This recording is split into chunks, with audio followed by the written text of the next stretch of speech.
La chronique L'éducation au cœur de notre région. Une présentation du Centre de services scolaires de la Côte-du-Sud. Alors, j'ai le plaisir de vous retrouver dans cette chronique L'éducation au cœur de notre région. On est à l'école d'Arma et on va vous parler du projet en développement des compétences langagères. Je suis en compagnie de Mme France Saint-Hilaire. Bonjour, France. Sophie Leblois, Mme Esther Landlois et M. le directeur Sylvain Tremblay. Bonjour à vous quatre. On va vous parler de ce développement des compétences langagères. Mais c'est quoi ça, des compétences langagères? C'est un projet que j'ai monté avec l'Université Laval, qu'on a travaillé ensemble sur un concours que j'ai gagné. Puis j'ai monté un projet pour travailler le langage chez les enfants de 0 à 5 ans. C'est pour leur permettre de développer leur langage chez les enfants. Fait que on travaille avec la musique. Puis on aide les enfants à développer l'audition, la mémoire, c'est ça, les capacités. C'est quoi le phénomène? Expliquez-moi, France, là. Pourquoi les enfants ont des problèmes à parler? Pourquoi? Qu'est-ce qui fait ce phénomène-là? Qu'est-ce qui a créé ce phénomène-là? Bien, il y a plusieurs facteurs. Il y en a un premier facteur, c'est surtout les parents qui de plus en plus dialoguent moins avec leurs enfants. À cause de quoi? À cause qu'ils sont sur leur cellulaire. Bien, voyons donc. C'est le cellulaire qui... Ah oui! Bien, il y en a de plus en plus. T'sais, on est souvent sur notre cellulaire, puis on ne parle plus avec les gens. On ne regarde plus les gens non plus. Fait que ça pose un problème chez les enfants. OK. Et bon, j'ai une orthophoniste juste à côté de moi. Vous avez décelé ce problème-là par rapport justement à la recherche de France? Ça fait plusieurs années qu'on le constate, mais moi, je suis toute nouvelle dans le centre de service. Alors, c'est l'année passée là, que France m'a parlé de ce projet-là. Puis moi aussi, ça me tenait à cœur, mais quand on est chacun de notre côté, on ne sait pas trop comment faire. Elle avait une idée. Alors, ça nous a permis de nous rassembler puis de viser cet objectif-là. Là. Comment favoriser le développement du langage grâce à la musique, parce qu'on sait que ça fonctionne. Bon.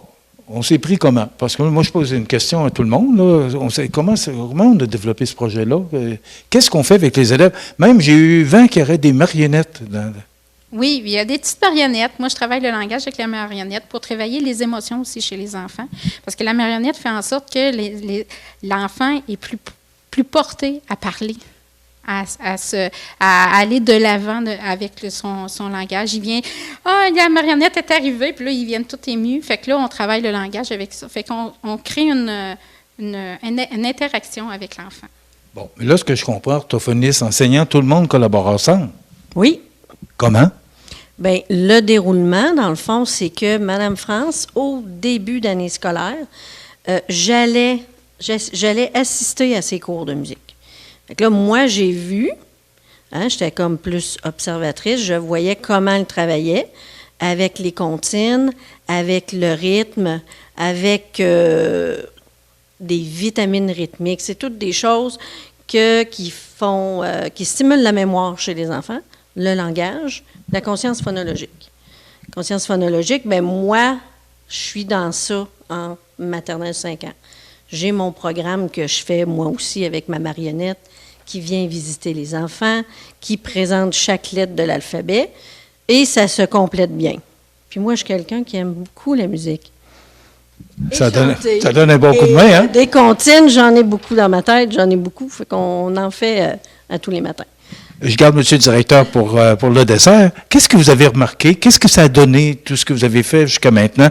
Est-ce que les résultats sont satisfaisants? Est-ce que vous avez une façon de mesurer? Bien, avec notre dépistage en début du projet, on a commencé par un dépistage. On a regardé voir où cibler. Puis après ça, on a fait un post-test par la suite. Puis on a vu une amélioration chez les enfants. Fait que c'est ça. On a une petite amélioration qui continue. Fait que plus on en fait, plus la fréquence est là aussi chez l'enfant, plus l'enfant va s'améliorer. Puis ça nous a permis aussi d'identifier les élèves qui étaient, malgré l'enseignement de niveau 1 qu'on appelle, là, donc universel pour tous les jeunes, bien, on a pu cibler les élèves que cet enseignement-là, ce n'était pas suffisant. Donc, on a pu identifier les élèves qui avaient besoin plutôt d'un niveau 2 là, dans la réponse à l'intervention, c'est-à-dire d'être en sous-groupe. Alors, grâce à ça, bien, on a été directement cibler les jeunes qui avaient des besoins supplémentaires. Là, on a parlé de cellulaire, oui. Bien, ce que je peux rajouter pour compléter le sous-groupe, c'est que j'étais en train d'oublier de dire que maintenant, vu que moi, je connais le fonctionnement et tout ça, bien, on divise le groupe en deux. Une partie de la période, ils vont avec France. Moi, je garde la moitié du groupe d'élèves. Moi, ça m'aide beaucoup. Puis, à la fin de la demi-période, bien, on inverse. Ça m'aide beaucoup de pouvoir observer par petits groupes, pouvoir plus développer pour chaque enfant la conscience phonologique. Fait que moi, ça m'aide, là, parce que 17, c'est beaucoup quand on veut observer, quand on veut travailler certaines choses. Bien là, ça m'aide beaucoup. Ça aide les enfants, nécessairement. Et pourquoi c'est à Arma qu'on a découvert ça? Moi, c'est ça qui me fascine aujourd'hui, c'est que vous avez fait des démarches auprès d'une personne qui fait des recherches à Québec là-dessus, mais est-ce que c'est un phénomène qu'on retrouve en région ou est-ce qu'il y a des régions ciblées qu'on voit des enfants qui ont des problèmes d'allocution à cause du cellulaire des parents?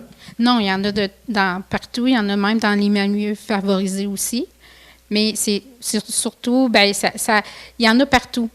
Les enfants ont un problème de langage, c'est de plus en plus fréquent dans nos écoles. Sauf que ce n'est pas beaucoup mentionné, mais il y en a de plus en plus.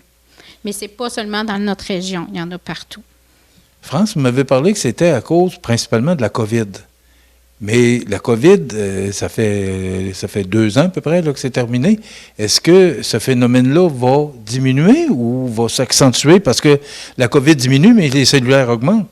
Bien, moi, je pense que non, parce que ça fait plusieurs années qu'on s'aperçoit de ça. Parce que, tu sais, de plus en plus, moi, j'ai remarqué, pour ça qu'on a parti le projet. Parce que moi, dans la musique, j'ai remarqué qu'il y avait de plus en plus d'enfants depuis un certain nombre d'années. Là. Moi, ça fait 17 ans que je suis ici.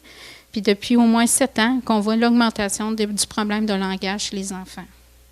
Et là, on a commencé ça cette année, c'est ça que j'ai compris. Mais est-ce que vous aviez l'intention de perpétuer, d'améliorer, de grandir là-dedans dans cette recherche-là, ce projet-là?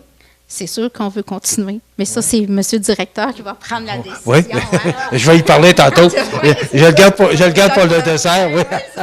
Donc, ce que je comprends, par exemple, c'est que les enseignantes, l'orthophoniste, tout le monde est d'accord. Oui, c'est ça, parce qu'il y a 2 personnes qui manquent aujourd'hui, là. Oui, il y a la personne de maternelle 4 ans qui manque, puis il y a l'orthopédagogue aussi qui nous aide. Qui sont impliqués dans ce projet. Sont impliqués dans le projet. C'est qu'eux autres, tu sais, quand on monte un projet, il faut être plusieurs dans un projet pour se soutenir, parce que chacun, on a des compétences différentes.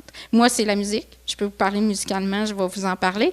Madame Sophie, c'est l'orthophoniste, fait qu'elle vient nous supporter dans le soutien pour les enfants aux troubles de langage. Monsieur le directeur, c'est à votre tour. Qu'est-ce qui fait que vous avez embarqué dans le projet que France vous a proposé? Bien, au départ, c'est comme Mme France disait, on remarque des difficultés de langage. Les enfants arrivent au préscolaire avec des lacunes dans le développement. Donc, on remarquait aussi là, des difficultés qui perdurent dans le cheminement scolaire des enfants. Donc, Mme France m'a présenté le projet.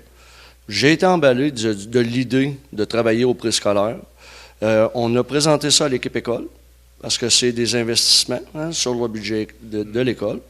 Tout le monde était d'accord là-dessus aussi, parce que ça a des répercussions tout au long du cheminement de l'élève, son cheminement scolaire.